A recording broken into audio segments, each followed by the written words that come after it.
आज की ये हिंदी वीडियो स्त्री का घर थोड़ी सी इमोशनल है, लेकिन इमोशनल होते हुए भी इसका संदेश बहुत अनमोल है। आपकी आंखें थोड़ी नम करने के साथ साथ आपके दिलो दिमाग पर यह वीडियो छाप छोड़ जाएंगी, इसलिए इसे एक बार पूरी जरूर सुने। शादी के पहले 5 साल तक लता ने पूरी कोशिश की थी कि प्रशांत को बदला जाए, लेकिन फालतू का गुस्सा करना और बाद में लता को भला बुरा कहना, यह मानो जैसे उसकी आदत बन गई थी। कोई भी वाद विवाद होता तो प्रशांत सीधा लता को बोल देता, अगर मैं तुम्हें अच्छा नहीं लगता तो क्यों नहीं चली जाती अपने मायके, क्यों रहती हो मेरे साथ? तुम्हें कितनी बार बताया है, मेरे तैयार होने से पहले मेरा नाश्ता तैयार हो जाना चाहिए। शादी के 25 सालों बाद भी मुझे क्यों बार बार एक ही बात बतानी पड़ती है? लता, तुम्हें क्या है? तुम तो आराम से घर पर रहोगी, मुझे काम पर जाना पड़ता है। तुम हो कि हमेशा बेवकूफों जैसी हरकत करती हो। अगर तुम ये जानबूझकर करती हो तो याद रखना, मुझसे बुरा कोई नहीं होगा। आज भी प्रशांत का पारा चढ़ा हुआ था। कटु शब्दों में अपना गुस्सा उतारते हुए, गीला तौलिया कुर्सी पर फेंकते हुए प्रशांत गुस्से से लता की तरफ देखने लगा। लता के लिए प्रशांत का ये बेवजह का गुस्सा कोई नई बात नहीं थी।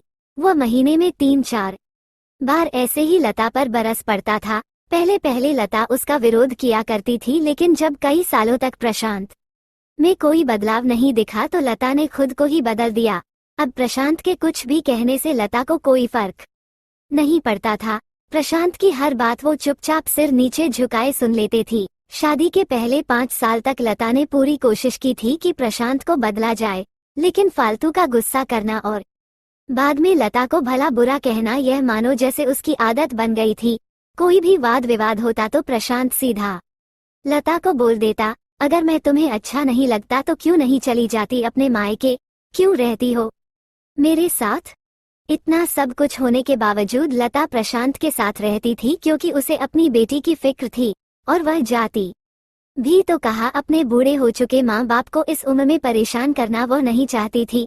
समाज और लोग क्या कहेंगे, ये भी तो उसे देखना था। वो इतनी पढ़ी लिखी भी तो नहीं थी कि खुद जाकर कोई नौकरी कर सके और अपना और अपनी बेटी का पालन पोषण कर सके। लता को अब अपनी फिक्र नहीं थी। उसको फिक्र थी तो बस अपनी शादी लायक हो रही बेटी की। लता नहीं चाहती थी कि पति पत्नी के झगड़े की वजह से काव्या डिस्टर्ब हो। काव्या की पढ़ाई पूरी हो चुकी थी, उसके लिए अब शादी के रिश्ते आने लगे थे। कई रिश्तों को काव्या ठुकरा चुकी थी। 2-3 महीने बाद एक अच्छा रिश्ता आया। रिश्तेदारों और पहचान के लोगों ने भी लड़के के बहुत गुणगान किए थे। प्रशांत एक शाम अपनी बेटी के पास बैठकर उसे बताने लगा, काव्या बहुत अच्छा लड़का है, पढ़ा लिखा है, बड़ा घर है, बहुत अच्छी नौकरी है। ऐसे रिश्ते हर बार नहीं आते बेटा, इस बार मना मत करना।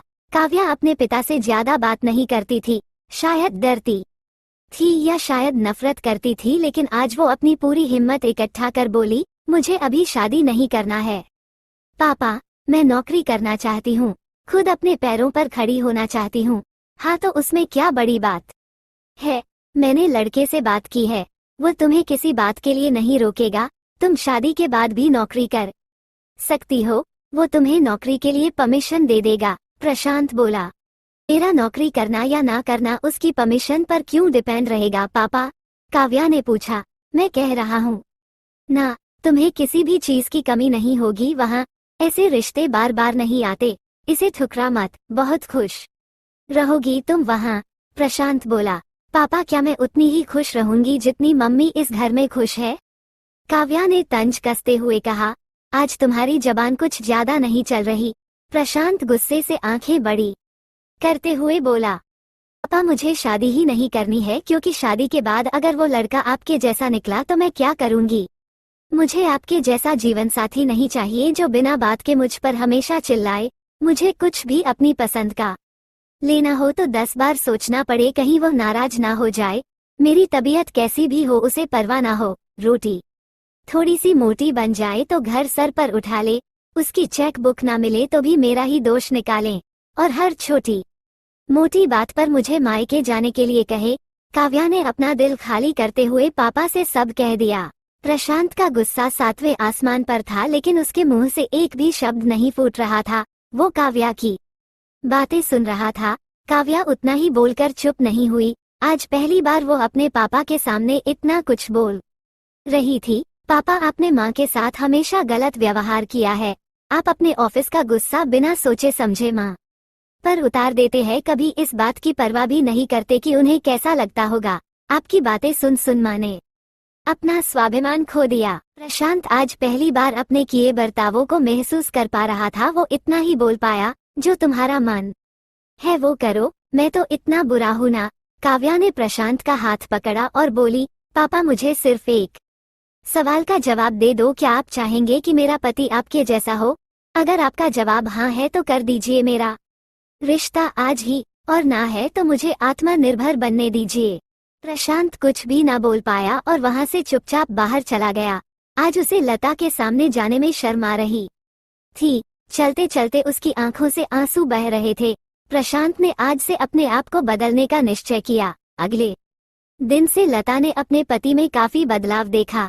वो सोचने लगी कि जो हिम्मत काव्या ने दिखाई है वो हिम्मत अगर मैं पहले ही दिखा देती तो शायद आज परिस्थिति कुछ और होती। अब काव्या पढ़ लिखकर अच्छी नौकरी करने लगी थी और 3 साल बाद उसके लिए एक अच्छा रिश्ता आया और उसकी विदाई पर प्रशांत बोला, बेटा तू हमेशा खुश रहेगी, तेरा पति तेरे बाप जैसा नहीं है। प्रशांत की यह बात सुनकर लता और काव्या की आंखों से आंसू बहने लगे।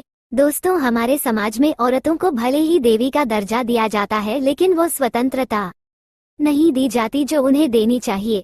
उन्हें बचपन से ही बताया जाता है कि वो पराया धन है। स्कूल से आने में देर हो जाए तो पिटाई मिलती है।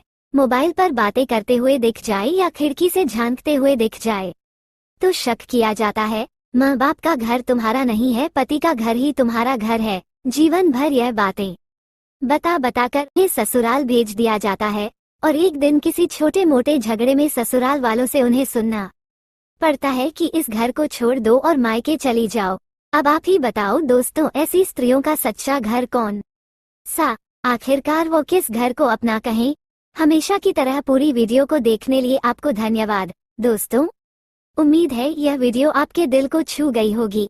ऐसे ही सीधे दिल तक उतरने वाली वीडियो देखने के लिए आप हमारे चैनल को सब्सक्राइब करें। मुझे उम्मीद है कि आपको ये वीडियो जरूर पसंद आया होगा।